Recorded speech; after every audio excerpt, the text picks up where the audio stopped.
Hello दोस्तों, नमस्कार दोस्तों। आज हम जानेंगे डिजिटल वर्नियर कैलिपर के बारे में। तो डिजिटल वर्नियर कैलिपर का यूज़ क्या रहता है, उसको हम कैसे यूज़ कर सकते हो, इसके मेन पार्ट्स क्या है, इसका सारी हम जानकारी आज डिटेल्स में जानने वाले हैं।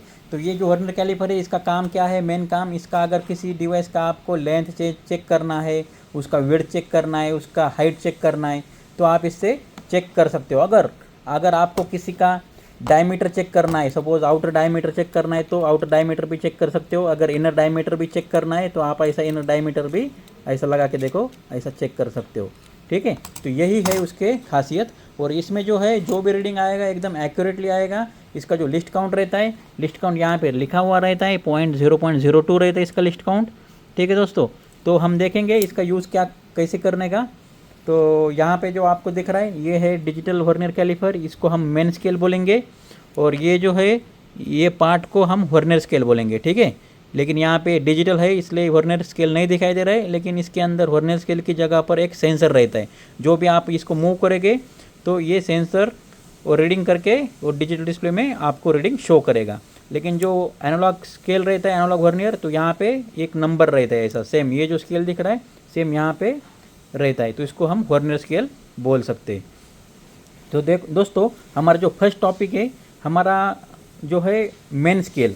तो हम देखेंगे मेन स्केल के पहले हम ये जानेंगे वर्नियर स्केल और मेन स्केल, ये जो डिज़ाइन किया गया, जो डिज़ाइन किया रहता है, ये मेन स्केल और वर्नियर स्केल, जिससे एक छोटी भी अगर आपको कुछ मेजर करना है तो आप इसको यूज़ करके एकदम एक्यूरेट वैल्यू आप निकाल सकते हो। वर्नियर कैलिपर के सभी हिस्सों का अभी हम क्या करेंगे, विस्तार से देखेंगे कि इसको क्या क्या पार्ट्स है और क्या क्या नाम है। तो सबसे पहले हमारा जो पार्ट है मेन स्केल है, ये जो आपको दिखाई दे रहा है ये मेन स्केल है। तो यहाँ पर दोस्तों वर्नियर कैलिपर का सबसे बड़ा और स्थिर हिस्सा रहता है ये वाला। ठीक है, यह स्केल बड़े डिज़ाइनों में माप को दिखाया जाता है। देखो जहाँ पे देखो, ये 1 mm 2 mm 3 mm ऐसा वो बड़े वैल्यू से दिखाई दे रहा है। अगर ये mm में है तो mm दिखाएगा, इंचेस है तो इंचेस दिखाएगा। ठीक है, यह इसका जो काम है, ये मुख्य जो भी मेन जो मेजरमेंट है उसको वो दिखाता है। यह उस माप की, जो भी आप माप लोगे, मुख्य यूनिट है 1 mm 2 mm को दिखाता है। देखो यहाँ पे मेन स्केल के ऊपर। ठीक है, सामान्य ये क्या करेगा, अगर आपको लंबाई चेक करनी है तो लंबाई भी आप चेक कर सकते हो, इससे चौड़ाई भी चेक कर सकते हो। ठीक है, तो अभी और एक देखेंगे वर्नियर स्केल। तो वर्नियर स्केल हम इसको बोलेंगे वर्नियर स्केल, लेकिन ये डिजिटल है इसलिए यहाँ पे वर्नियर स्केल इसको नहीं बोल सकते, लेकिन ये भी same to same vernier scale जैसे ही रहता है। ठीक है, तो इसमें क्या रहता है, एक छोटा सा स्केल होता है, इसके अंदर क्या है, एक छोटा सा स्केल होता है जो मुख्य स्केल के साथ स्लाइड करता है। जो भी अपना मुख्य स्केल है ना, इसके साथ देखो स्लाइड करेगा। अभी देखो ये स्लाइड हो रहा है, तो ये वर्नियर स्केल और ये मुख्य स्केल के साथ स्लाइड हो रहा है। यह क्या करता है, छोटी डिज़ाइनों के माप जो रहता है वो दिखाता है। मतलब अभी ये क्या दिखा रहा है, देखो 1 mm दिखा रहा है, लेकिन ये क्या दिखाएगा, 0 पॉइंट के बाद 2 रीडिंग दिखाएगा। 0.02 जो लिस्ट काउंट है वो इसके बाद का ये वैल्यू वर्नियर स्केल दिखाता है। ठीक है, वर्नियर स्केल का जो उद्देश्य रहता है, मेन क्या रहता है, मेन स्केल पर दिखाई देने वाली जो भी संख्याएं है उसके बीच का अंतर और अधिक एक्यूरेसी से उसको मेजर करने के लिए वर्नियर, जो भी वर्नियर प्रिंसिपल है के आधार पर उसको डिज़ाइन किया गया रहता है। किसको, मेन स्केल को और वर्नियर स्केल को। जिससे क्या होता है, आपको अगर छोटा भी अगर माप चेक करना है 1 mm 2 mm 3 mm, तो आप इसकी मदद से आप इसको मेजर कर सकते हो। अगर हमने एग्जांपल देख लिया, सपोज जैसे कि ये वर्नियर स्केल है, इसके ऊपर क्या है, 0.05, सपोज 0.05 mm का माप अगर आपको यहाँ पे दिखाई दे रहा है, तो ये मुख्य जो स्केल है, मुख्य स्केल पर जो भी माप आपको दिखाई देगा उसको क्या करना है, आपको जोड़ना है। मतलब क्या है, एडिशन करना है। अगर सपोज यहाँ पे 0.05 दिखा रहा है, ठीक है, वर्नियर स्केल के ऊपर यहाँ पे दिखा रहा है 1 mm, तो 1 + 0.05 तो कितना आएगा आंसर, 1.05। तो ये जो है, इसको हम ऐसा रीडिंग वैल्यू निकाल सकते हैं।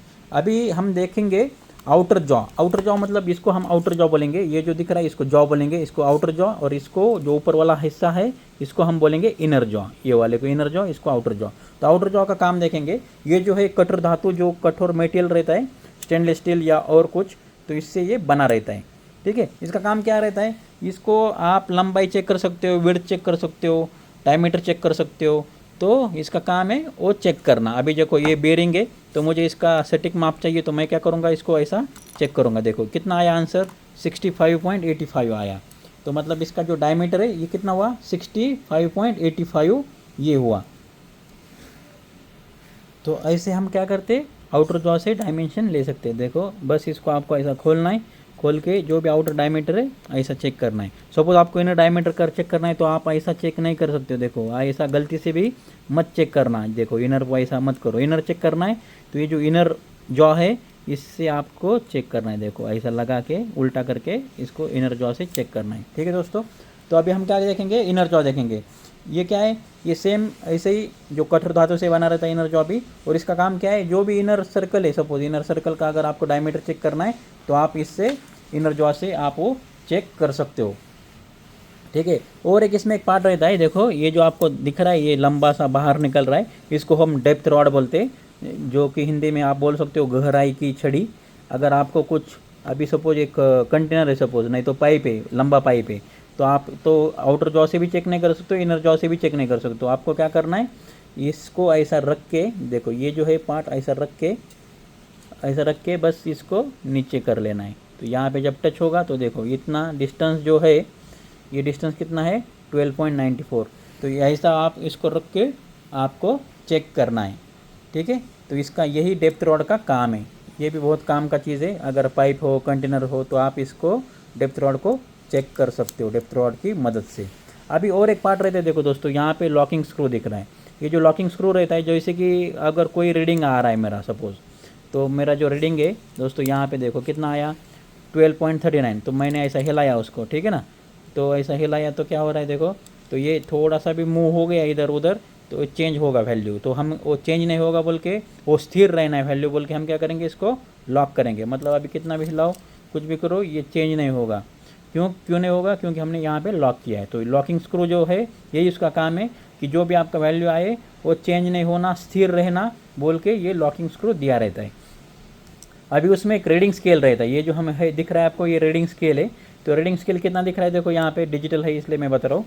अभी ये क्या करता है, जो मेन स्केल है, रीडिंग स्केल क्या रहता है, जो मेन स्केल है, सपोज यहाँ पे देखो 18 है, ठीक है, ये देखो ये 15 है, 16 है, 17 है, 18 है। ये अगर आपने मेजर कर लिया, देखो 5, 10, 15, 16, 17, 18 दिख रहा है, 18 और थोड़ा सा गैप दिख रहा है इसमें, ठीक है, 19 नहीं है लेकिन 18 है। अभी ये क्या करेगा, जो वर्नियर स्केल का रीडिंग है इसको भी काउंट करेगा। अभी वर्नियर स्केल का रीडिंग है 66 से 0.66 है वर्नियर स्केल का रीडिंग। अभी यहाँ पे वर्नियर स्केल नहीं है बोल के आपको नहीं दिख रहा है, लेकिन आप यहाँ पे दूसरा अगर वर्नियर है एनालॉग तो आप देख सकते हो, यहाँ पे वर्नियर स्केल पे क्या रहेगा 0.66 रहेगा। तो आपने क्या करना है, तो ये वर्नियर स्केल का रीडिंग और ये मेन स्केल का रीडिंग इसको एडिशन करना है, एडिशन करके 18.66 आएगा। तो यहाँ पे वर्नियर स्केल की जगह पर क्या रहता है, डिजिटल में एक सेंसर रहता है। वो सेंसर क्या करेगा, जैसे भी वर्नियर स्केल आगे पीछे जाएगा वो सेंसर वैल्यू को रीड करेगा और वो कन्वर्ट करेगा डिजिटल फॉर्म में। तो इसलिए हमारे को ये डिजिटल फॉर्म में यहाँ पे वैल्यू दिखाई दे रहा है। तो दोस्तों यही है रीडिंग स्केल का मतलब, जो भी आपका मेन स्केल और वर्नियर स्केल का जो भी रीडिंग है वो उसको एडिशन करके आपको जो वैल्यू दिखाई देगा उसको हम रीडिंग स्केल बोलते हैं। ठीक है दोस्तों, और एक इसमें रहता है क्लियरेंस नट। अभी ये क्लियरेंस नट जो है ये क्या रहता है, एक छोटा सा नट रहता है जो वर्नियर कैलिपर का जो एक्यूरेट और करेक्ट करने के लिए डिज़ाइन किया गया रहता है क्लियरेंस नट।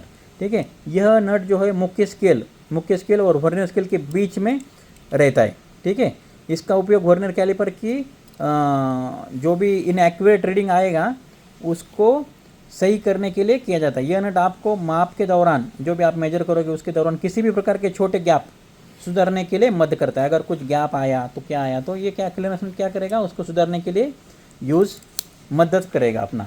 ठीक है, और अभी हम देखेंगे डिजिटल डिस्प्ले। अभी यहाँ पे क्या है, आपको ये जो है 2 टाइप का डिस्प्ले रहता है, एक एनालॉग डिस्प्ले, एक डिजिटल डिस्प्ले। अभी ये जो डिस्प्ले है ये डिजिटल डिस्प्ले। तो डिजिटल डिस्प्ले में क्या रहता है, इसके अंदर एक सेंसर रहता है, वर्नियर स्केल के ऊपर क्या रहता है, सेंसर रहता है। जो मेन स्केल है और ये जो स्केल है वर्नियर स्केल, इसके अंदर एक सेंसर रहता है। वो क्या करेगा, जैसे आप मूव करोगे वो सेंसर का रीडिंग चेंज होके वो क्या करेगा, डिजिटल में शो करेगा और ऑटोमेटिकली। मतलब इससे क्या होगा, आपका जो टाइमिंग है वो बहुत ही सेव होगा। मतलब आपका जो भी टाइमिंग है, अगर आपने एनालॉग का अगर स्केल देखा, एनालॉग वर्नियर देखा, तो उसमें क्या है, आपको क्या करना है, ये देखो इसको काउंट करना है, फिर ये वर्नियर का स्केल जो इसको काउंट करना है, फिर दोनों का एडिशन करके बताना है, हाँ अभी इसका इतना है। अगर आपका नज़र ठीक नहीं है तो 1 mm 2 mm का डिफरेंस आ सकता है, मतलब उसको हम एक्यूरेट रीडिंग नहीं बोल सकते। अगर एक मिस्टेक हुआ हमारा तो एक्यूरेट रीडिंग नहीं होगा। लेकिन ये डिजिटल डिस्प्ले है, इसमें जो डिजिटल वर्नियर रहता है इसमें बहुत ही एक्यूरेट रहता है और हमारा टाइम भी बच जाता है। मतलब हम कुछ भी रीडिंग ले लिया तो एकदम बस 1 सेकंड जैसे ही आपने ये चेंज हाथ छोड़ा तो आपको रीडिंग दिखाई देगा। जो भी कुछ भी रीडिंग ले लो एकदम एक्यूरेट और कम टाइम में आपको रीडिंग दिखाता है। इसलिए डिजिटल वर्नियर कैलिपर बहुत ही अभी यूज़ करते हैं सब लोग, ठीक है। और एक हम इसके बारे में एक देखेंगे, कैलिब्रेशन स्क्रू रहता है इसके अंदर। क्या रहता है? कैलिब्रेशन स्क्रू रहता है। अगर आपका रीडिंग अच्छा नहीं आ रहा है, यहाँ पे एक्यूरेट नहीं आ रहा है, सपोज ऐसा करने के बाद अगर एक्यूरेट नहीं है ना, तो आप क्या कर सकते हो, ये जो कैलिब्रेशन स्क्रू रहता है इसके अंदर, उसको आप थोड़ा सा एडजस्ट करके हल्के से आप इसका कैलिब्रेशन सेट कर सकते हो। मतलब आपको जो भी आपका एरर है तो आपको जीरो और स्पैन एडजस्ट करके आप इसका कैलिब्रेशन स्क्रू थोड़ा सा डिस्टर्ब करके इसको एकदम एक्यूरेट माप लेने के लिए सक्रिय कर सकते हो। अगर दोस्तों ये वीडियो आपको अच्छा लगा होगा वर्नियर कैलिपर का तो एक लाइक कर लो। थैंक यू दोस्तों।